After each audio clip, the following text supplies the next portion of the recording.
전능하사 선지로 만드신 하나님 아버지를 내가 믿사오며 그의 아들 우리 주 예수 그리스도를 믿사오니 이는 성령으로 잉태하사 동정녀 마리아에게 나시고 본디오 빌라도에게 고난을 받으사 십자가에 못 박혀 죽으시고 장사한 지 사흘 만에 죽은 자 가운데서 다시 살아나시며 하늘에 오르사 전능하신 하나님 우편에 앉아 계시다가 저리로서 산자와 죽은 자를 심판하러 오시리라.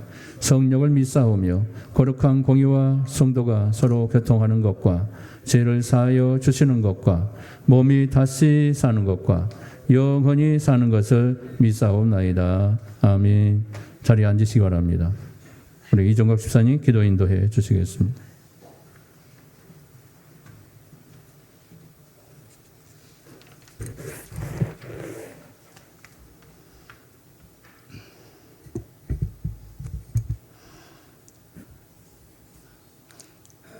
기도드리겠습니다. 거룩하시고 온전하신 하나님 아버지, 이 시간 주님의 백성된 저희가 주님의 지성소로 나아가 주의 앞에 서서 그 빛난 얼굴을 뵙기를 원합니다. 지난 6일간의 저희 삶이 하나님 보시기에 합당하지 않고 여전히 부족한 죄인의 모습이었지만 이 시간 예수님의 보혈로 말미암아 속죄함을 입고 하나님의 영광 가운데 나가기를 소망하옵나이다. 지난 모든 순간과 현재 내게 일어나고 있는 모든 일과 상황들을 온전히 내려놓고 예수 그리스도의 십자가를 통해 주님 앞에 나가기를 간절히 원하오니 주여 저에게 임하여 주시옵소서. 주님께서 저희 가운데 임하시는 그 순간 아픔과 고통, 절망과 슬픔, 교만과 아집, 혈기와 분노, 헛된 욕심이 진정 아무것도 아니라는 것을 알게 될 줄 믿기 때문입니다. 주님께서 저에게 내 아들아 내 딸아 사랑한다고 하시는 그 순간 저희가 잡고 있던 그 어떤 것이라도 놓을 수 있기 때문입니다. 사랑의 하나님, 오늘 말씀을 대언할 목사님에게 주의 성령으로 함께 하셔서 주께서 주신 말씀을 능력 가운데 잘 전할 수 있게 하여 주옵소서. 감사와 찬양과 경배를 드리오며 이 예배 가운데 홀로 영광을 받으시옵소서. 이 모든 말씀 예수님의 귀하신 이름 받들어 기도하옵나이다. 아멘.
축복합니다.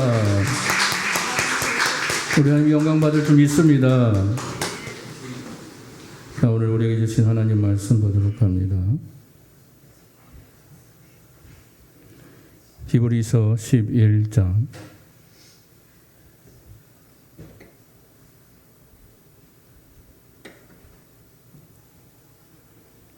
히브리서 11장 39절에서 40절 말씀.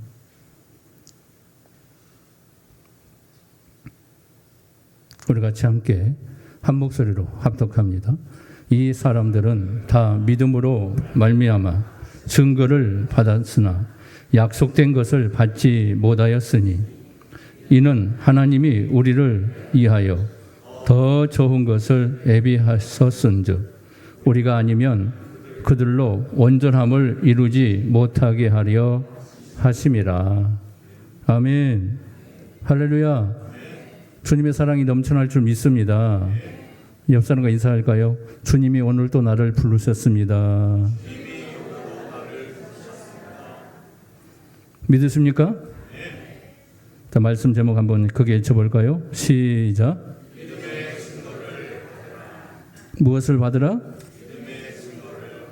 믿음의 증거를 받는 여러분 모두가 되기를 주님의 이름으로 축원합니다. 지금까지 우리가 히브리서 11장을 계속 보았습니다. 자, 오늘 이제 마지막 결론적인 부분에 이르게 되었습니다. 자, 믿음이란 우리가 생각해 왔던 것과는 전혀 다른 것이었다는 것을 우리가 많이 느꼈을 겁니다. 우리의 믿음은 하나님의 명령에 우리가 반응하고 순종하는 것으로 이해해왔던 우리의 믿음보다는 하나님께서 직접 이끄시는 간섭하시는 사건이었다는 것을 우리가 많이 깨달은 줄로 생각합니다. 하지만 히브리 11장이 말하는 믿음은 바로 우리 인간의 반응을 말하지 않았다는 사실입니다. 인간의 반응과는 전혀 상관없이 하나님의 약속을 이루어가는 능력이 믿음이었다는 것을 우리에게 보여주었습니다. 내 믿음이 내 안에서 내 믿음이 움직이는 것이 아니라 하나님이 주신 그 선물의 믿음이 나를 이끌어 순종하도록 만들어 가시더라는 거예요. 하나님의 역사였다는 거지요. 그 믿음에 동반된 하나님의 축복 속에 하나님이 행하시는 사건이었다라고 성경은 가르쳐 줍니다.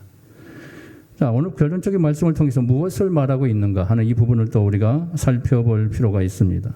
자, 첫 번째로 자, 오늘 말씀에서 증거와 약속의 의미가 무엇인가를 먼저 조명해 보아야 합니다. 자, 오늘 본문 말씀 표준 세번역 성경을 보게 되면 이렇게 나옵니다. 다시 한번 성경을 상고하면서 세번역 성경에서 뭐라고 얘기하는가 한번 더 읽어볼까요? 시작. 이 모든 사람들은 믿음으로 말미암아 좋은 증언을 받았지만 약속된 것을 받지는 못하였습니다. 하나님께서 우리를 위하여 더 좋은 계획을 미리 세워 두셨기 때문에 그들은 우리가 없이는 완성에 이르지 못할 것입니다. 자, 다른 성경과 비교한다는 것은 그만큼 성경 오늘 본문 말씀이 어렵다는 것을 말하고 있습니다. 조금이라도 쉽게 이해하기 위해서 성경을 비교하고 있는 것입니다. 자, 39절에 보면 이 말씀은 다른 믿음으로 증거를 받았다라고 말씀하고 있습니다. 자, 증거를 받았다는 말은 곧 인정을 받았다는 말입니다. 자, 인정을 받았다는 말은 합격했다는 그런 말이에요. 자, 그래서 너 하나님의 백성이 맞다. 그래, 너 신앙을 인정해 줄게 하는 그런 말입니다. 그럼 이 사람들이란 누구를 말하고 있을까요? 자, 히브리서 11장에 쭉 이야기해 왔던 그 모든 사람들을 지금 말하고 있습니다. 아벨로부터 기드온까지, 기타 또 선지자들도 몇 명 나오죠. 구약의 모든 성도들을 말하고 있습니다. 그런데 의미심장한 것은 이들은 모두가 증거를 받았지만 약속을 받지 못했다라고 말씀하고 있습니다. 증거가 있고 약속이 있다는 것을 보여줍니다. 자, 그럼 증거는 무엇이고 약속은 무엇일까라는 것입니다. 증거란 인정을 받았다는 말이고, 그럼 약속은 무엇일까요? 약속이란 장래에 주어지는 것을 말합니다. 지금 바로 일어나는 일은 약속이지만 약속이라고 말하지 않고 지금 있는 모든 것들은 현실이라고 얘기합니다. 예를 들면 내가 너 용돈 줄게라고 말할 때 지금 당장 용돈을 준다는 게 아니라 앞으로 용돈을 주겠다는 거예요. 나중에 주겠다는 거죠. 그러니 뭔가 말로 약속을 한다는 것은 장차 주어질 일을 말하는 것입니다. 그러니 이 사람들이 받은 약속도 나중에 성취되어질 장차 일어날 일을 말하고 있는 겁니다. 하나님께서 내가 너 천국 보내줄게. 이 말은 장차 천당에 넣어주겠다는 하나님의 약속을 선언하고 있는 것입니다. 자, 히브리서 11장 1절에 말씀해 보면 바라는 것들이 뭐라고 합니까? 믿음은 실상이다 이렇게 말하죠. 자, 믿음이 뭐냐? 바라는 것들의 실상입니다. 그럼 바라는 것은 뭔 줄 아십니까? 믿음의 성격도 분명하게 알 수가 있게 됩니다. 그렇다면 히브리서 말하고자 하는 바라는 것이 무엇일까요? 예수 그리스도를 얘기하고 있습니다. 우리가 소망하는 것이 아니라 우리가 바라보는 어떤 소망, 우리의 소망의 기도 제목이 아니라 그것은 바로 우리의 실체 대신 믿음의 실체자이신 예수님을 바라보라는 것입니다. 히브리서의 주제가 바로 구약의 율법의 성취자로 오신 예수 그리스도라는 것을 증거하는 것이 바로 히브리서의 성경입니다. 자, 이것을 누가복음과 요한복음에서 우리 주님께서 잘 설명해 주고 있습니다. 먼저 누가복음 24장 27절에 엠마오의 두 제자를 보시면서 하신 말씀이 나옵니다. 같이 볼까요? 시작. 어느 줄 생각하고 성경을 연구하거니와 이 성경이 곧 내게 대하여 증언하는 것이니라. 자, 누가복음 24장 27절로 나오네요. 자, 누가복음 볼까요? 시작. 이에 모세와 모든 선지자의 글로 시작하여 모든 성경에 쓴 바 자기에 관한 것을 자세히 설명하시니라. 자, 예수님께서 모든 성경이라고 얘기해요. 자신에 대해서 증거하고 있다 이렇게 말합니다. 그렇다면 성경 어디를 펴도 예수님과 연관되지 않는 것이 없다라는 사실입니다. 모든 성경은 예수님으로 통하고 예수님과 연관된 말씀이라는 것을 분명하게 풀어주고 있습니다. 왜냐하면 모든 성경은 예수님을 증거하기 위해서 주어진 책이기 때문에 그렇습니다. 그러니 성경을 가지고 인류의 평화를 말한다거나 살아가는 우리의 세상의 이야기를 한다든가 복받고 잘 사는 이야기를 한다든가 귀신을 쫓아내는 그런 이야기를 한다든가 교회를 부흥시킨다든가 국가의 민족을 위해서 우리가 무엇을 해야 할 것인가에 대한 그런 설교는 성경에 입외된 설교라는 것을 알아야 합니다. 성경에 맞지 않는 반칙입니다. 성경은 오직 예수님과 죄에 대해서만 말씀하고 있기 때문에 그렇습니다. 목사는 성경을 가르치는 자로 부름받았지 세상 이야기하라고 부름받은 존재가 아닙니다. 자기 지식 설명하고 자기 지식 자랑하라고 세워진 존재가 아닙니다. 여러분, 우리가 교회를 선택할 때 좋은 설교 듣기를 원할 겁니다.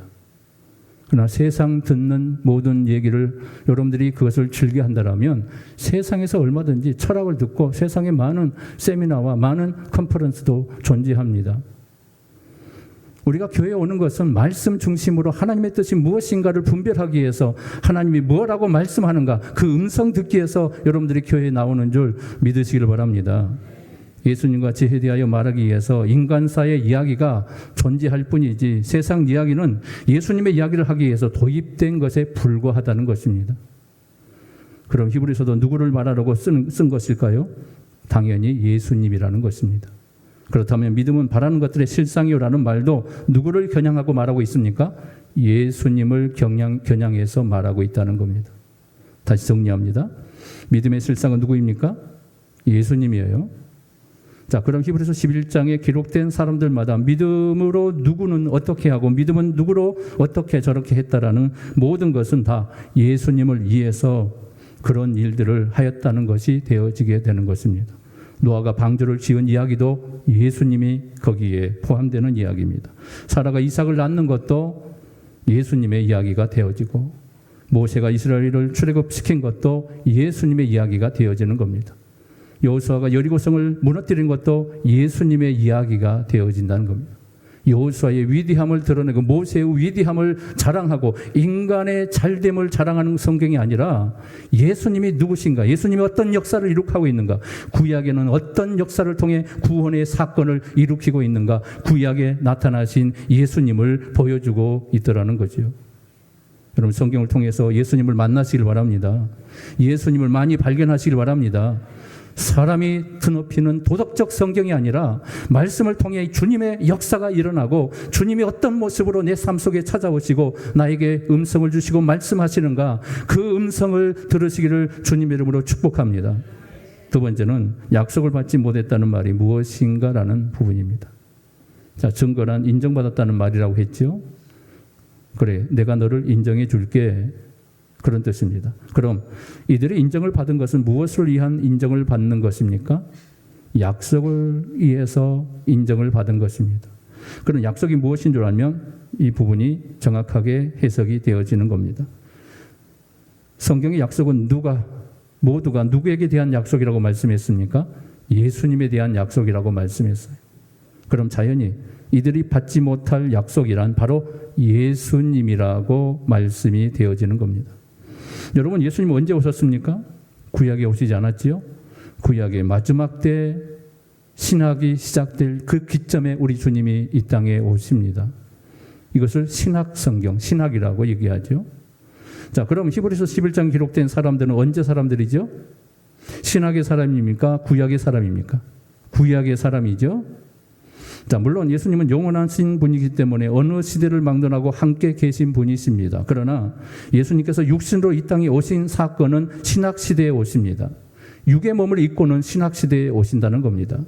영으로서는 영원히 계시고 구약에도 함께 계셨지만 육을 입고 오시는 시점은 신학의 시작 때 오셨다는 것입니다. 그것이 바로 주님의 초림이라고 얘기하는 것이죠.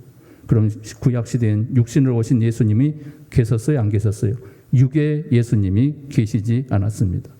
지금 히브리서 11장에서 이 사람들이 전부 뭘 받았다고 얘기합니까? 고난을 받았다라고 얘기하고 있습니다.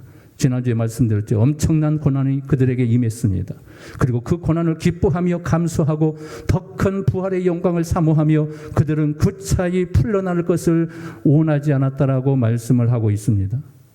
우리가 인간으로서는 상상하기 힘든 모든 고난들이 우리의 모든 믿음의 선배들이 걸어왔던 발자취였습니다. 그럼 이들이 받는 고난은 누가 받은 고난입니까?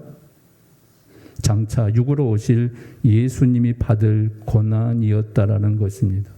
그들이 받은 고난을 통하여 누구를 보여주자면 우리 주님의 모습을 보여주고 있다는 겁니다. 우리 주님이 장차 이런 고난을 통하여 인간의 구원의 역사를 이룩할 것이다. 그래서 그들은 고난에 동참하면서 누구를 보여주냐면 주님의 모습을 보여주었다는 겁니다. 무엇이 그렇게 만들었냐? 믿음이 그렇게 만들었다는 겁니다. 여러분, 고난받는 예수님은 어떤 예수님입니까? 자기 백성들을 죄에서 구원하기 위해서 육으로 오신 예수님을 말씀합니다. 예수님께서 육으로 오시기 전에 고난 받으셨습니까? 안 받았습니까? 육으로 오시기 전에는 고난을 받지 않았습니다. 고난은 육을 입고 오셔야만 받을 수 있기 때문에 그렇습니다. 그런 히브리서 11장의 사람들은 누구의 고난을 보여주고 있다고요? 예수님, 육신을 입고 이 땅에 오신 예수님의 고난을 그들이 보여주고 있다는 겁니다. 그럼 이 사람들에게 있어 장차 육으로 오실 예수님은 어떤 존재입니까? 약속의 예수님이 되어지게 되는 것입니다. 하지만 이들은 지금 고난당한다는 것은 누구의 고난입니까? 장차 오실 예수님의 고난이었던 겁니다. 그러니 이 사람들은 지금 장차 육신을 입고 오실 예수님이 이 세상에 받아야 할 고난을 미리 앞당겨서 그들이 보여주었던 것입니다. 자, 이것을 무슨 말이라고 얘기하냐면 선지적 고난이라고 얘기합니다. 선지적이란 말은 아직 일어나지 않는 일을 미리 일어난 것처럼 사는 것을 말하고 있습니다. 자, 그러니 지금 이 사람들은 구약의 사람들, 믿음으로 사는 사람들, 고난 속에서 그 고난을 극복한 모든 사람들은 장차 약속으로 오실 예수님은 직접 만나지는 못했지만 성령께서 예수님이 오셔서 받아야 할 고난에 미리 동참하게 함으로 예수님께 속한 사람이라는 것을 그들이 인정을 받았다는 겁니다. 당신들은 구원의 백성이요 하나님이 인정하는 구원의 사람이라고 인정을 받았다는 겁니다. 고난의 동참함을 통하여서 주님이 장차 받을 고난에 그들이 참여함을 통하여 그들의 믿음이 인정되는 역사가 일어났다는 겁니다. 그래서 고난은 장차 올 영광과 좋게 비교할 수 없다라고 사도가 선언하고 있는 것입니다. 그리스도의 고난을 그래서 모르면 안 되는 거예요. 그리스도의 고난을 모르면 구원의 역사가 우리 안에 존재할 수 없는 것입니다. 주님의 극심한 고난이 무엇이었던가를 우리가 심각하게 깨닫고 그 고난의 깊이 속에 들어갈 때 주님의 십자가의 고난의 의미를 깨닫고 그 고난 속에서 보여주시는 하나님의 구원을 보게 되는 것입니다. 사도 바울이 뭐라고 얘기합니까? 내 몸은 그리스도의 흔적을 가졌다라고 그가 설명합니다. 갈라디아 6장 17절에 보면 이렇게 나옵니다. 같이 봅니다. 시작. 이후로는 누구든지 나를 괴롭게 하지 말라. 내가 내 몸에 예수의 흔적을 지니고 있노라. 얼마나 많은 고난을 받았으면 숱한 고난 속에 죽음의 위협을 넘어가며 그는 수많은 강도의 위협 속에서 그는 고난의 고통 속에서 살았습니다. 선교의 수많은 선교 사역을 감당하면서 그는 끝이지 않는 고난 속에서 수많은 고난이 그의 앞을 가로막았습니다. 그래서 그의 모든 삶은 고난의 흔적이어서 그 고난의 아픔의 흔적이 자기 몸에 배어 있어서 나는 그리스도의 고난의 흔적을 가지고 있노라 이렇게 말했던 겁니다. 구약의 사람들도 다 이런 흔적들을 가지고 있었습니다. 천국에 다 이런 흔적이 있는 사람들이 가는 곳이 천국이에요. 천국은 그냥 영광의 역사가 일어나는 것이 아닙니다. 고난 끝에 영광이 천국인 거예요. 고난 없이 천국이 일어날 수 없다는 겁니다. 고난의 모든 과정을 통하여 우리가 정금처럼 빚어짐을 통하여 훈련의 과정을 통하여 천국의 백성으로 우리가 당도하게 되는 나라가 하나님의 나라예요. 여러분 고난을 그래서 슬퍼하게 생각하면 안 돼요.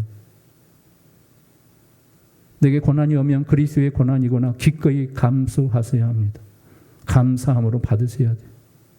아픔의 고난 때문에 낭망하고 슬퍼하고 있습니까? 이게 주님의 고난이라고 생각하며 주님의 모습을 보여줄 수 있어야 돼요. 내가 받은 고난과 주님의 고난은 비교할 수 없는 고난이었다고 생각하고 구약의 믿음의 선배들이 믿음으로 감당할 수 있었던 것처럼 나도 감당할 수 있어야 돼요. 이게 믿음이라는 거예요. 이게 믿음이에요. 그걸 감당 못하면 믿음의 사람이라고 말할 수가 없는 거예요. 그걸 감당 못하면 천국 못 가는 겁니다. 천국은 바로 이런 흔적을 가진 사람만 가는 곳이기 때문에 그렇습니다. 이 흔적이 없는 사람은 천국에 갈 수가 없어요. 고난 피하지 마십시오. 아픔 피하지 마십시오. 고난이 없는 것으로 다 피하여 다니지 마십시오. 그거는 얄팍한 그리스도인이에요. 그건 그리스도인들 아니에요. 우리 주님이 그 고난을 회피했다면 십자가의 역사가 일어나지 못했습니다. 우리의 구원도 존재하지 않았던 겁니다. 우리 주님은 늘 고난의 자리에 가십니다. 예수님이 누구로부터 이단의 소리를 들으며 고난을 받았습니까? 당시 가장 전통 신학을 가진 유대교로부터 고난을 받습니다. 지금 전통은 누구입니까? 이 시대의 교회들이에요. 마지막 시대에 전통을 자랑하는 교회들이 어떻게 핍박의 도구가 될지 한번 생각해 보십시오. 교회들이 부패하고 미혹의 영의 속을, 귀신의 속을, 사탄의 속을이 되어버린답니다. 하나님의 교회들이요. 타락해서. 여러분 이방인들이 예수님을 핍박하고 예수님을 십자가에 죽이지 않았습니다. 예수님은 유대인들이 핍박해서 믿음 제일 좋다고 하는 율법에 통달했던 사람들이라고 하는 하나님의 말씀에 집중하며 지켰다고 하는 사람들이 예수님을 십자가에 죽였어요. 왜? 예수님을 죽이지 않으면 자기들의 정당성이 훼손되고 자기들의 모든 치부들이 드러나기 때문에 예수님을 죽일 수밖에 없었던 겁니다. 이게 유대인들이에요. 주님의 고난을 피하는 것이 아니라 주님의 고난에 참여하는 우리 모두가 되기를 주님의 이름으로 축복합니다. 고난이 오면 짜증내는 게 아니에요. 고난이 오면 기뻐하며 그 고난에 참여할 수 있어야 합니다. 주님의 모습을 보여줄 때구나. 주님의 모습의 고난 속에 내가 참여할 때구나. 그 고난을 통하여 내가 빚어지고 내 망가졌던 모든 것들이 회복되는 계기가 되는 거구나. 주님의 고난에 나를 만들어 주시옵소서. 주님의 모습으로 변화되게 하여 주시옵소서. 이게 고난에 참여하는 거예요. 세 번째로 우리를 위해서 더 좋은 것을 예비하신 것이 무엇인가라는 겁니다. 자, 40절 볼까요? 시작. 이는 하나님이 우리를 위하여 더 좋은 것을 예비하셨은즉 우리가 아니면 그들로 온전함을 이루지 못하게 하려 하심이라. 하나님께서 우리를 위해서 더 좋은 것을 예비해 두셨다라고 말씀하지요. 여기서 우리란 지금 저와 여러분들을 말씀하고 있습니다. 히브리서 저자와 예수님을 믿는 모든 성도들을 말하고 있습니다. 자, 그럼 그들은 누구일까? 그들. 히브리서 11장에 기록된 모든 사람, 구약의 사람들을 말하고 있습니다. 구약의 성도들을 말하고 있어요. 히브리 11장에 기록된 사람들 전부가 바로 구약의 사람들입니다. 그렇다면 그들은 히브리서가 쓰이기 전에 있던 모든 사람들을 뜻하고 있습니다. 자, 반면에 우리란 이 시대의 히브리서를 보는 독자들을 얘기하고 있습니다. 그런데 이상한 것이 우리를 위하여 더 좋은 것을 예비하셨다라고 말씀합니다. 아까 증거와 약속을 살펴보았지요. 쉽게 말하면 증거는 약속음이고 약속은 현찰입니다. 구약의 믿음이 증거한 것은 바로 장차 오실 예수님이라고 했습니다. 그럼 우리를 위해서 더 좋은 것을 예비한 것이란 바로 누구를 말하냐면 예수님을 예비해 두었다라고 말씀하고 있는 것입니다. 그렇다면 신약시대의 성도들은 구약의 성도들보다 더 좋은 것인 예수님을 만난 사람들이 바로 우리와 저와 여러분들이라는 사실을 여러분 믿으시기를 바랍니다. 구약의 사람들보다 더 좋은 것이 예비된 존재가 바로 우리라는 겁니다. 자, 이것을 표준 세번역 성경으로 다시 한번 보게 되면 우리를 위하여 더 좋은 계획을 미리 세워 두셨다라고 말씀하는 것으로 나타나는데, 자, 40절을 세번역 성경을 한번 읽어볼까요? 시작. 하나님께서 우리를 위하여 더 좋은 계획을 미리 세워 두셨기 때문에 그들은 우리가 없이는 완성에 이르지 못할 것입니다. 자, 장차 이런 일이 오신다는 것을 미리 알려주었다라는 말입니다. 구약의 성도들은 멀리서 예수님을 바라만 보았는데 신약의 성도들은 이미 예수님을 만난 사람들이라는 거예요. 구약의 성도들은 메시아를 기다리면서 그들이 고대하며 열망하며 살았습니다. 장차 메시아가 올 것이다. 여인의 후손이 올 것이다. 우리의 구원자가 올 것이다 하면서 그들은 엄청난 열망의 삶 속에 살았어요. 주님의 구원자, 우리의 모든 죄를 속박할 수 있는, 우리를 죄에서 해결할 수 있는 유일하신 메시아 하나님의 아들이 오실 것이다. 이 믿음으로 살았다니까요. 예수님께서 아브라함은 내 때를 보고 줄고했다라고 말씀이 나옵니다. 아브라함은 장차 예수님이 오실 것을 보고 줄고했다는 지금 우리는 예수님을 이미 만난 존재가 된 것입니다. 그러니 신약의 성도들은 더 큰 축복을 누가 받은 거예요? 우리가 받은 거예요. 자, 요한복음 8장 56절에 보면 이렇게 나옵니다. 시작. 모든 너희 조상 아브라함은 나의 때 볼 것을 줄고하다가 보고 기뻐하였느니라. 아브라함은 나의 때를 보고 기뻐했대요. 미리 보고 기뻐했답니다. 자, 마태복음 13장 16절과 17절의 말씀 보면 이런 말씀이 나옵니다. 시작. 그러나 너희 눈은 범으로 너희 귀는 들음으로 복이 있도다. 내가 진실로 너희에게 이르노니 많은 선지자와 의인이 너희 보는 것들을 보고자 하여도 보지 못하였고 너희 듣는 것들을 듣고자 하여도 듣지 못하였느니라. 자, 보세요. 구약의 사람들은, 구약의 수많은 하나님의 백성들은 우리가 보고자 했던 모든 것을 볼 수가 없었답니다. 듣고 싶어도 들을 수가 없었답니다. 우리가 누구이냐? 우리가 지금 받는 그 믿음의 역사가 어떤 것인가? 우리가 지금 경험하고 있는 구원의 역사가 어떤 구원인가를 지금 설명하고 있는 것입니다. 구약의 사람들은 나를 보려고 그렇게 애썼지만 볼 수 없었지만 너희는 지금 나를 보고 있다고 복받는 존재가 바로 너희들이라고 말씀하고요. 여러분, 우리가 받은 복이 무엇인 줄 아시겠습니까? 모르시겠습니까? 우리가 받은 복이 무엇인 줄 아신다면 아멘. 아멘. 아직 덜 받는 것 같아요. 노멘이 많은 것 같아요. 문제가 심각해요. 구약에선 성령 안에서 느꼈지만 신약에선 손으로 만지고 눈으로 보고 경험하고 있다는 겁니다. 사진으로만 보았던 분을 실제로 만났다는 말입니다. 아브라함은 이삭을 통해서 예수님을 보았어요. 그 믿음으로 살았어요. 실체가 아닌데도, 그림자인데도, 그림만 보고도 믿었다고요. 우리는 그림만 보고 예수님을 믿을 수 있습니까?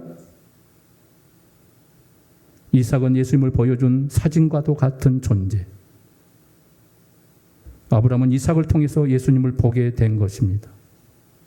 그래서 사도 바울은 아브라함의 아들은 그리스도라고 말해주고 있는 것입니다. 갈라디아 3장 16절에 이렇게 나옵니다. 시작. 이 약속들은 아브라함과 그 자손에게 말씀하신 것인데 여럿을 가리켜 그 자손들이라 하지 아니하시고 오직 하나를 가리켜 내 자손이라 하셨으니 곧 그리스도라. 아브라함과 사라에게 있어서 이삭은 장차 오실 약속의 자녀인 예수님의 모형이었다라고 말씀합니다. 그러니 구약의 사람들은 멀리서 예수님을 보고 즐거워한 사람들입니다. 사람만 보고 사진만 보고도 즐거워했다라는 말입니다. 자, 그럼 신약의 사람들은 어떤 존재입니까? 이미 주님을 만난 존재. 이런 말씀을 보면 감동이 되지 않습니까? 저는 견딜 수가 없던데요. 구약의 사람들은 그림만 보고도 예수님을 알아차렸어요. 그리고 목숨을 걸었어요. 근데 우리는 뭐예요? 목숨 걸 사람이 없어요. 구약의 사람들은 사진만 보고도 그렇게 기뻐했는데 이 시대의 교인들은 손으로 만진 바가 되고 눈으로 본 바가 되었음에도 즐거워하지 않고 있다라는 것입니다. 즐겁지 않는다는 것은 예수님을 아직 만나지 못했다는 말이에요. 예수님을 못 만난 거예요. 주님의 십자가가 기쁘지 않으면, 우리 주님이 기쁨으로 다가가려면 그 심령 속에 주님을 아직 만나지 못한 겁니다. 구약의 사람들은 그림만 보고도 그들은 경험했어요. 주님의 십자가의 은혜를 경험했습니다. 구원의 능력을 경험했습니다. 하나님의 구원의 역사를 그들은 보고 믿었습니다. 어찌할 수 모르는 부풀은 흥분된 상태 속에 하나님을 바라보았어요. 그런데 우리는 그렇지 못한다는 거예요. 예수가 기쁘지 않는 것은 아직도 예수님을 만나지 못한 사람들입니다. 시대적으로만 신학이지 이런 사람들은 아직도 구약의 사람들이에요. 구약에 갇혀 있는 사람들입니다. 신학의 사람은 약속을 받은 사람이고 구약의 사람들은 증거를 받은 사람들입니다. 지금도 구약의 사람과 신학의 사람이 존재하고 있는 거예요. 예수님을 만난 우리는 신학의 사람들이지만 예수님을 만나지 못한 사람들은 아직도 구약의 사람으로 갇혀 있는 거예요. 우리는 신학의 사람이고 그들은 바로 구약의 사람들입니다. 여러분, 요한복음 4장에 보면 예수님께서 수가성의 사마리아 여인에게 말씀하는 대화를 우리에게 보여줍니다. 자, 요한복음 4장 20절 말씀 볼까요? 시작. 우리 조상들은 이 산에서 예배하였는데 당신들의 말은 예배할 곳이 예루살렘에 있다 하더이다. 예수께서 이르시되 여자여 내 말을 믿으라. 이 산에서도 말고 예루살렘에서도 말고 너희가 아버지께 예배할 때가 이르리라. 아멘. 사마리아 여인은 예수님에게 하나님께 예배를 드려야겠다는데 자기는 이방 여인이기 때문에 그리심산에서 예배를 드려야 하는지 아니면 예루살렘 성전에 가서 예배를 드려야 하는지 알려달라고 요청합니다. 그러자 예수님이 이쪽도 아니고 저쪽도 아니다. 너희는 알지 못하는 것을 예비하고 우리는 아는 것을 예비한다고 말씀합니다. 다시 말해서 옛 언약이냐 새 언약이냐 하는 이 말입니다. 사마리아 여자가 아직 어떤 장소에 가서 예배를 드려야 합니까? 라고 묻는 것은 아직도 예배의 본질을 알지 못하고 있다는 뜻입니다. 예배란 하나님과의 만남입니다. 하나님과의 만남이 예배라고 하는 겁니다. 구약에서는 하나님의 이름이 있는 성전으로 하나님을 만났습니다. 그러나 이젠 그럴 필요가 없다는 겁니다. 왜냐하면 예수님이 바로 하나님의 이름으로 오신 분이기 때문에 그렇습니다. 그래서 이젠 여기다 저기다라는 장소적 개념은 사라져 버렸다는 거예요. 이제는 영과 진리로 예배를 드려야 할 때가 됐다라고 말씀합니다. 하나님은 이제부터 영과 진리로 하나님께 만나고자 하는 자들을 찾아오신다라고 말씀하는 겁니다. 여러분들 영과 진리로 하나님 이름을 부르는 곳에, 주님의 이름을 부르는 곳에, 그곳에 하나님이 찾아오시는 겁니다. 이곳에 찾아오시는 것입니다. 이게 예배예요. 옛날 성경에는 신령과 진정이라고 말하죠. 지금 성경에는 영과 진리로 기록이 되어 있습니다. 성령과 진리라는 말입니다. 진리란 하나님의 약속을 말합니다. 예수님이 하나님의 약속으로 오신 분으로 진리는 곧 예수님 자신을 말하고 있는 겁니다. 이는 곧 성령이 오시면 하나님의 약속으로 오신 분을 의지하여 하나님께 나아가게 된다는 말입니다.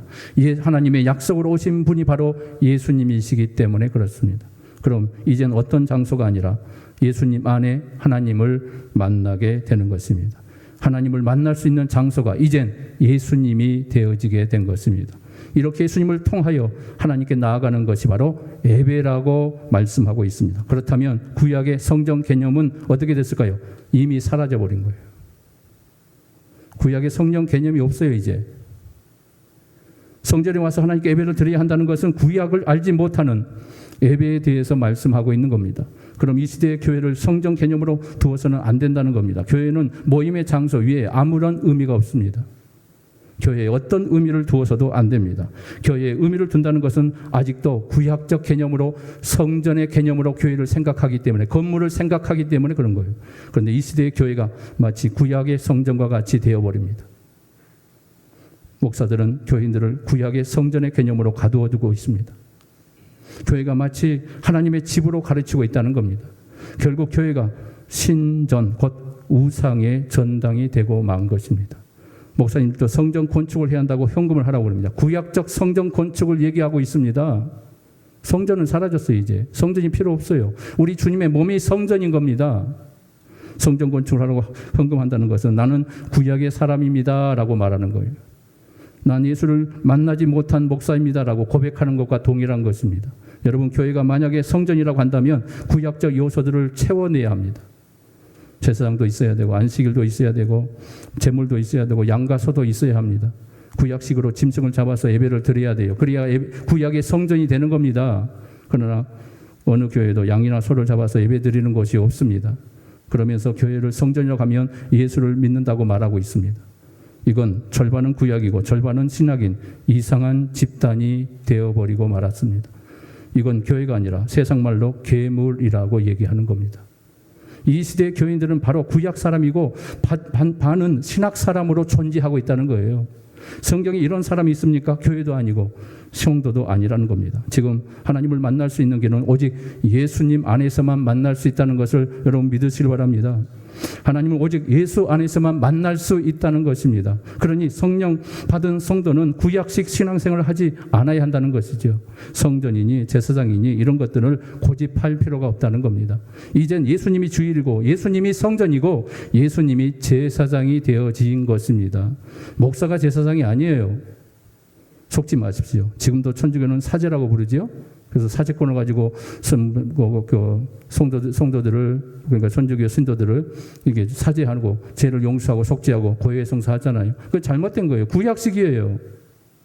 그래서 잘못됐다는 거예요. 목사는 다만 하나님의 직분일 뿐입니다. 말씀을 가르치는 직분자일 뿐인 거예요. 성도도 모두가 직분자일 뿐입니다. 모든 성도들이 각자의 사명을 가지고 직분을 받게 되어 있는 것입니다.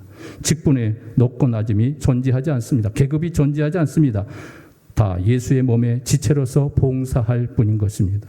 이건 마치 구약의 성막에 쓰이고 있는 여러 가지 많은 기구들과 동일한 거예요. 성소 안에 불짓개도 있고 재를 담는 그릇이 있고 향을 피우는 향로가 있고 떡상이 있고 그런 촛대가 있고 모든 것이 정금으로 만들었습니다.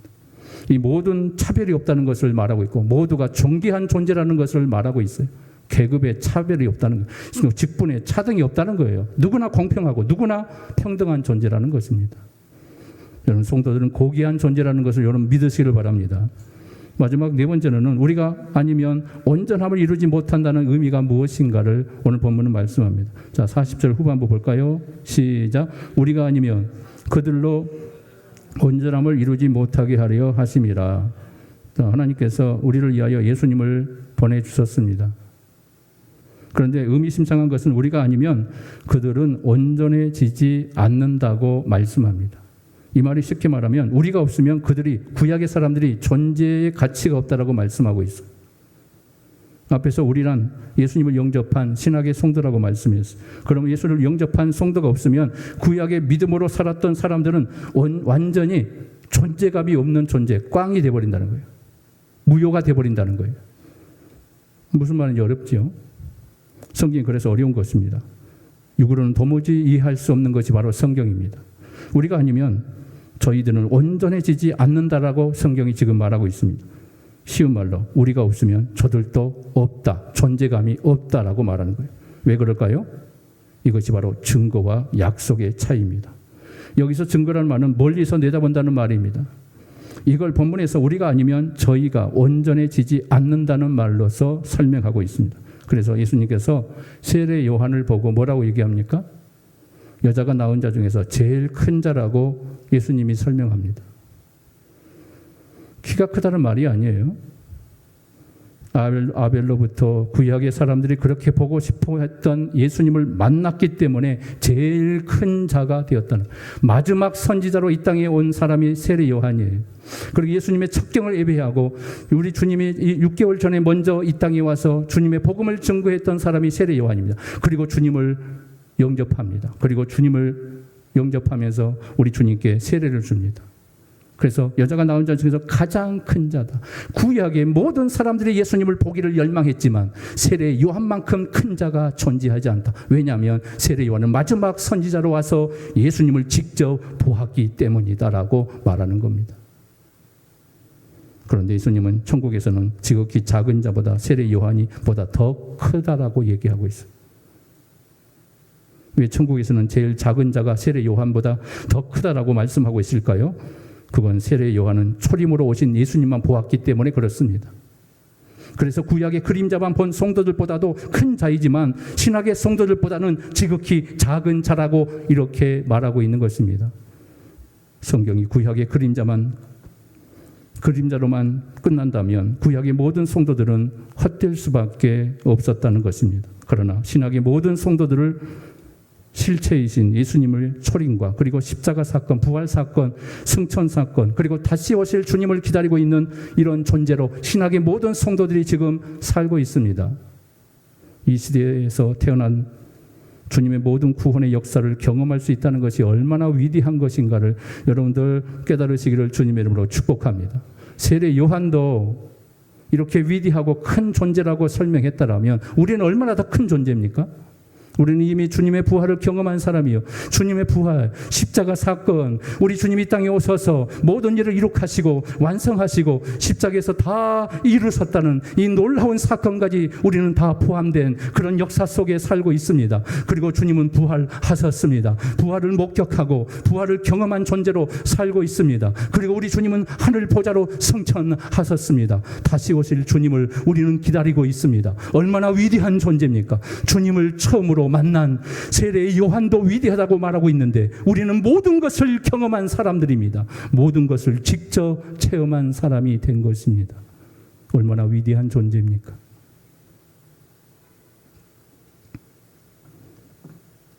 구약의 성도들은 예수님의 모형만 보고도 그렇게 기뻐했는데 신약의 사람들은 그 모든 것을 다 경험했음에도 기뻐하지 못하고 감격하지 못한다면 우리 주님이 얼마나 슬퍼할까요?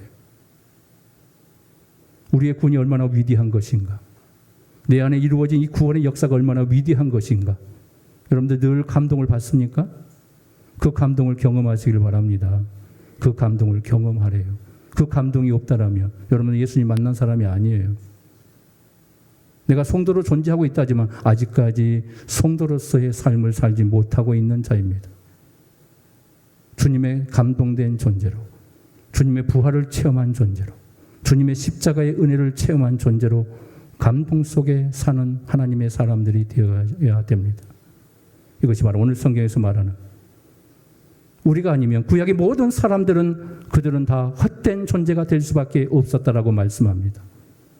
우리를 통해서 우리의 믿음을 통해 우리가 지금 보는 이 놀라운 구원의 감동, 이 구원을 경험하고 있는 하나님의 사람들에게 구약의 모든 사람들은 지금도 고대하고 있답니다. 부러워하고 있답니다. 우리가 천국에 들어올 것을 부러워하고 있답니다. 왜요? 모든 것을 경험한 존재였기 때문에 그렇습니다. 이 감동 속에 여러분들의 구원이 날마다 더 풍성해지기를 주님의 이름으로 축복합니다. 어떤 고난이 와도 흔들리지 않는 믿음으로 주님을 향하여 나아갈 수 있기를 바랍니다. 주님의 위대한 복음의 증거자로, 주님의 십자가의 증거자로 승리할 수 있기를 주님의 이름으로 축원합니다. 기도합니다. 은혜로우신 아버지 감사합니다. 우리가 어떤 삶을 살아야 할 것인가? 우리의 믿음이 어떤 위대한 역사를 이룩하고 있는가? 오늘 다시 한번 생각하게 하여 주시고, 구약의 사람들은 그림자만 보고도, 사진만 보고도 그들은 감동 속에 살았습니다. 그런데 왜 우리는 감동을 받지 못하고 있을까요? 우리 주님의 십자가를 봐도 우리는 미지근합니다. 우리의 마음을 설레게 하지 못하고 있습니다. 우리의 연약한 믿음 하나님 용서하여 주시고, 무디어진 마음, 강팍해진 마음 하나님 성령으로 녹여 주시옵소서. 주님을 품고 살아가는 백성들 되게 하여 주시옵소서. 위대한 구원에 체험된 자로, 경험된 자로, 주님의 부활을 목격한 자로 살게 하여 주시옵소서. 어떤 힘든 일을 할지라도 그 힘든 일 때문에 고난당하는 것이 아니라, 시험당하는 것이 아니라, 낭망에 빠지는 것이 아니라 일어나게 하여 주시옵소서. 구약의 모든 사람들은 주님을 보여주기 위해서 그 고난에 동참했다고 얘기하고 있습니다. 그림자만 보고도, 모형만 보고도 그들은 그 고난을 극복해낼 수 있었다고 말씀합니다. 그러나 우리는 작은 일 때문이라도 얼마나 많은 낭망에 빠져버리고 살고 있습니까? 주님 용서하여 주시옵소서. 이제 일어나게 하시고 믿음으로 견디게 하시고 선포하는 하나님의 사람들 다 되게 하여 주시옵소서. 믿음대로 될지어다. 예수님의 이름으로 간절히 축복하며 기도하옵나이다. 아멘.